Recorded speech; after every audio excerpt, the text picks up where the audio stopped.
तो हेलो दोस्तों, एपिसोड की शुरुआत में हमें इन्हीं को दिखाया जाता है जो कुछ देखकर चौंक जाता है।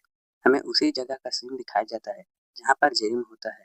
इहुन कहने लगता है, आखिर यहाँ से इतनी तेज रोशनी क्यों आ रही है। इहुन के पीछे में हमें जे के ड्रोन को दिखाया जाता है। जे इहुन के ऊपर ड्रोन से फायर करने के लिए तैयार होने लगता है। अगले सीन में हमें दिखाया जाता है कि ड्रोन में फायर करने के लिए इनफ पावर नहीं होती है। जे मन में कहने लगता है, मुझे लगा था कि फायर करने के लिए इनफ पावर होगी। तभी इहुन को पीछे कुछ सेंस होता है। यह देखकर जे घबरा जाता है। इहुन ड्रोन के ऊपर अटैक करते हुए कहने लगता है, आखिर यह क्या है। हमें जे को दिखाया जाता है जो कंप्यूटर में देखते हुए नहीं नहीं कहने लगता है। जे अपने सिर को खुजलाते हुए कहने लगता है, मुझे लगा था कि यह इहुन की एक बेवकूफ है। वह मुझे कभी ढूंढ नहीं पाएगा, लेकिन क्या पता था कि वह मुझे ढूंढ लेगा। यह कहते हुए जे एक बटन को दबा देता है। जे मन में कहने लगता है, डर पूरी तरह से बर्बाद हो गया है, लेकिन अब मेरे पास एक और रास्ता है। हमें ड्रोन में से एक मक्खी की तरह निकलती हुई कोई चीज दिखाई जाती है। जिम मन में कहने लगता है, अब इस पर स्पाई करने की बारी है।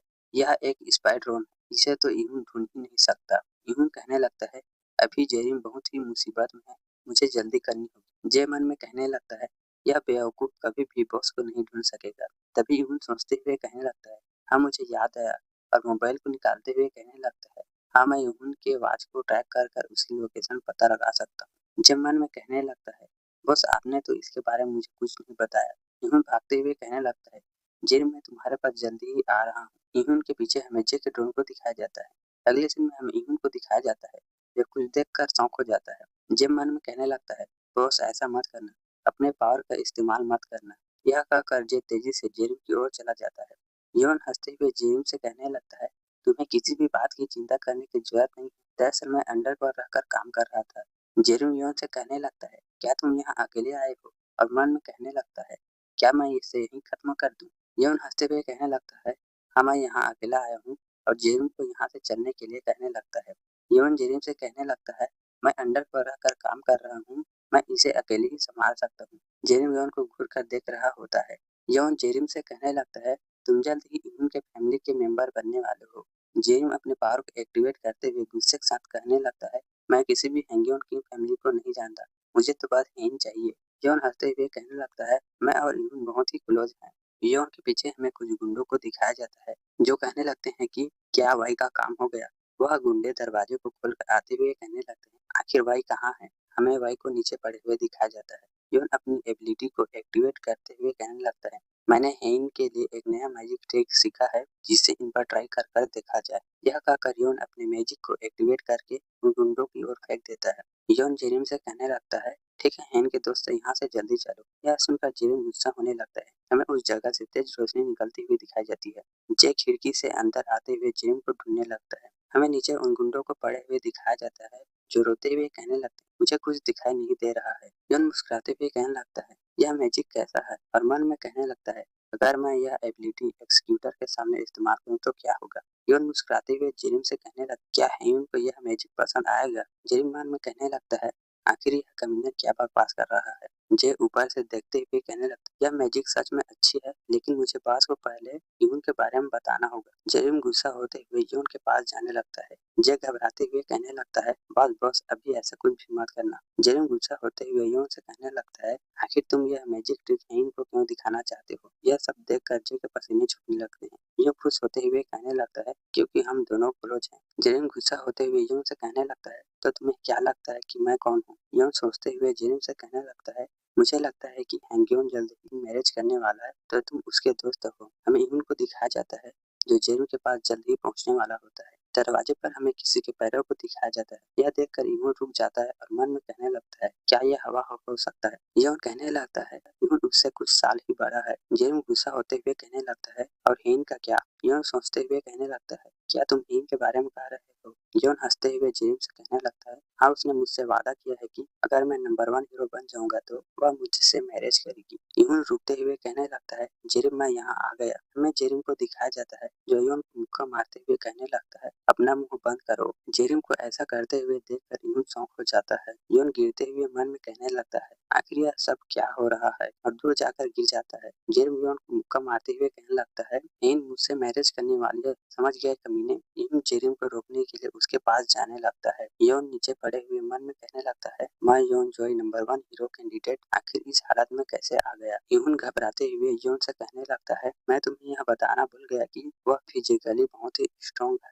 यून जेरिम को रुकने के लिए कहने लगता है। यह सुनकर जेरिम रुक जाता है। अगले क्षण में हमें यून को दिखाया जाता है जो उन दोनों को घूर रहा होता है। वह दोनों भी यून को घूर रहे होते हैं। जेरिम पीछे मुड़ते हुए कहने लगता है, आखिर यह कौन है। जेरिम यून को देखकर घबराते हुए कहने लगता है, आखिर यून यहाँ क्या कर रहा है। यून घबराते हुए जेरिम से कहने लगता है, आखिर तुम यून के साथ यहाँ क्या कर रहे हो। जेरिम घबराते हुए मन में कहने लगता है, आखिर यून यहाँ क्या कर रहा है। और मन में कहने लगता है, मुझे लगा था कि जे इसे हैंडल कर लेगा। जेरिम जे के स्पाई ड्रोन की ओर देखते हुए कहने लगते हैं, आखिर यह सब कुछ क्या है। यह देखकर जे के पसीने छूटने लगते हैं। जे कीबोर्ड पर काम करते हुए मन में कहने लगता है, बस मेरे पास और कोई रास्ता नहीं था इसे रोकने के लिए। जेरिम कंफ्यूज होते हुए मन में कहने लगता है, आखिर जे मुझसे क्या कहना चाह रहा है। जे कहने लगता है, अब मेरे पास केक को कॉल करने के अलावा और कोई रास्ता नहीं है। हमें यौन को दिखाया जाता है जिसकी हालत खराब होती है। यौन कहने लगता है कि मुझे याद ही नहीं कि पिछली बार किसने मुझे ऐसे पीटा था। हमें जेरिम को दिखाया जाता है जो यौन को मुक्के पर मुक्के लगा रहा होता है। यह देखकर यौन भी शौक हो जाता है। हमें जेरिम को दिखाया जाता है जो अपने हाथ को रोकते हुए खुद की कलाई की हड्डी को तोड़ लेता है और एक्टिंग करते हुए कहने लगता है, मेरी कलाई की हड्डी टूट गई। यून जेरिम से कहने लगता है, जेरिम आखिर तुम्हें क्या हुआ। जेरिम गुस्से के साथ चिल्लाते हुए कहने लगता है, इस कमीने ने कहा कि यह यून से मैरिज करने वाला है। यून क्या कहने लगता है। जेरिम चिल्लाते हुए कहने लगता है, मेरा हाथ टूट गया। यह सुनकर जे और यून शौक हो जाते हैं। यून भी जेरिम की यह सारी बातें सुन रहा होता है। हमें जेरिम को दिखाया जाता है जो उठते हुए कहने लगता है, लेकिन फिर भी मैं अपने टूटे हुए हाथ का इस्तेमाल कर सकता हूँ। यून मन में जेरिम और के की पिछली बातों को सोचने लगता है और जेरिम को रोकते हुए कहने लगता है, जेरिम शांत हो जा। जेरिम गुस्सा होते हुए कहने लगता है, मैं इस कमीने को आज छोड़ूंगा नहीं। यून मन में कहने लगता है, क्या यह सीरियस है। और नीचे पड़े लाशों को देखते हुए कहने लगता है, न जाने यहाँ पर क्या हुआ है। मैं जेरिम को दिखाया जाता है जो गुस्सा होते हुए कहने लगता है, छोड़ो मुझे, आज मैं इस कमीने को छोड़ूंगा नहीं। मिलियन को दिखाया जाता है जो नीचे पड़े हुए हंसने लगता है। यून को हंसते हुए देखकर यून और जेरिम भी कंफ्यूज हो जाते हैं। जेरिम अपने गले में हाथ मारते हुए कहने लगते हैं, आखिर यह क्या बकवास कर रहा है। यून जेरिम को गिरते हुए देखकर घबराते हुए कहने लगता है, जेरिम आखिर तुम्हें क्या हुआ, क्या तुम ठीक हो। अगले सीन में हमें पुलिस की गाड़ियों को दिखाया जाता है। न्यूज में बताया जाता है कि जेट का राइट हैंड मैन बाई, जिसने हैंगुन की फैमिली से बदला लेने के लिए एक सिविलियन को हॉस्टेज बना लिया। किस्मत से वहां पर योन चोई और यून किम थे जिन्होंने हॉस्टेज को बचा लिया। अगले सीन में हमें जेरिम को हॉस्पिटल में दिखाया जाता है। यून जेरिम से कहने लगती है, क्या तुम ठीक हो। जेरिम हंसते हुए कहने लगता है, हाँ मैं ठीक हूँ, बस मेरी कलाई की हड्डी टूटी है, थोड़ा आराम करने से मैं ठीक हो जाऊंगा। और मन में कहने लगता है, अच्छा हुआ कि मैंने अपनी कलाई की हड्डी को तोड़ लिया। हेइन जेरिन को गले लगाते हुए कहने लगती है, तुम ठीक नहीं हो। और रोते हुए कहने लगती है, मुझे माफ करना तुम्हें हटा करने के लिए।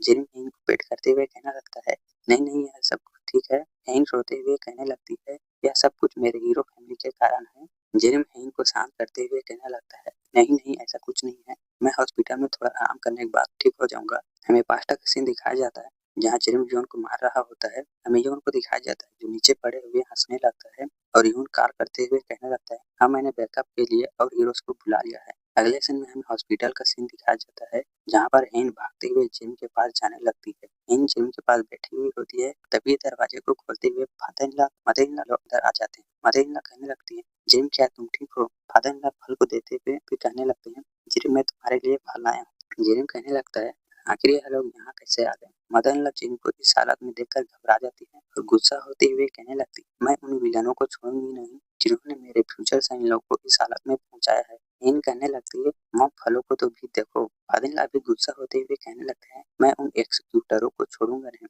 हमें फादर-इन-लॉ और मदर-इन-लॉ को दिखाया जाता है। मदर-इन-लॉ कहने लगती है, जिम मैं तुम्हें सेल्फ डिफेंस सिखाऊंगी और गन का यूज करना भी सिखाऊंगी। इन कहने लगती है, मदर ये अब ज्यादा हो रहा है। जिम उन्हें शांत करते हुए कहने लगता है, नहीं यह सब कुछ ठीक है। जिम अपने हाथ को देखते हुए कहने लगता है, यह सब कुछ वही के कारण हुआ है। और मन में कहने लगता है, यह सब कुछ मेरे प्लान का ही एक हिस्सा है। जेरिम कहने लगता है, जॉय फैमिली और किम फैमिली के बीच अब जरूर लड़ाई होगी। और स्माइल करते हुए कहने लगता है, इस तरह मैं 5 हीरोज फैमिली को जल्द ही खत्म कर दूंगा। मदर-इन-लॉ पीछे मुड़ते हुए कहने लगती है, क्या योन भी यहाँ जेरिम को देखने आया है। हमें योन को दिखाया जाता है जो मुस्कुराते हुए अंदर आने लगता है। फादर-इन-लॉ भी योन को देखकर कहने लगता है, क्या योन भी आया है। हमें योन और किम फैमिली के लोगों को दिखाया जाता है जेम गुस्सा होते हुए कहने लगता है, आखिर यह कमीना यहाँ क्या कर रहा है। अगले सीन में हमें इंफर्मरी का सीन दिखाया जाता है जहाँ पर हेयोन किसी को देखकर रुक जाता है। कुछ लोग कहने लगते हैं क्या यह हीरो है? हमें हेयोन को दिखाया जाता है जो किसी को देख लेता है। हेयोन अपने अंकल के पास जाते हुए कहने लगता है, अंकल आखिर आप यहाँ क्या कर रहे हैं?